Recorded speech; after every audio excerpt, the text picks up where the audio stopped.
लहान मुलाच्या पिंडदान करण्यासाठी गोंदिया तालुक्याच्या कोरणी घाटावर गेलेल्या आई आणि 2 मावस बहिणींचा कोरणी घाटातील पाण्यात बुडून मृत्यू झालाय. मीरा इसुलाल तुरकर वय वर्ष 55, मीनाक्षी संतोष बघेले वय वर्ष 36 आणि स्मिता शत्रुघ्न टेंबरे वय वर्ष 39 अशी मृत महिलांची नावं आहेत.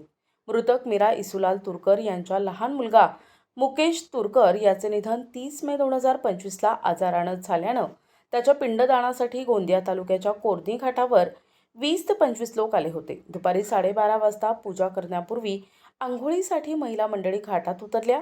मुकेश तुरकरची वहिनी गायत्री राजेश तुरकर या आंघोळ करत असताना त्यांचा पाय घसरल्यानं त्या पाण्यात पडल्या. त्यांना वाचविण्यासाठी मीनाक्षी संतोष बघेले हिनं पाण्यात उडी घेतली, परंतु तीही बुडू लागली. दोघीही बुडत असताना पाहून स्मिता शत्रुघ्न टेंबरे हिनं पाण्यात उडी घेत वाचविण्याचा प्रयत्न केला, परंतु ती देखील पाण्यात बुडाली. तिला बुडत असल्याचं पाहून मीरा इसुलाल तुरकर या त्यांना वाचविण्याचा प्रयत्न केला असताना त्या प्रयत्नात त्या स्वतःचा जीव गमावून बसल्या.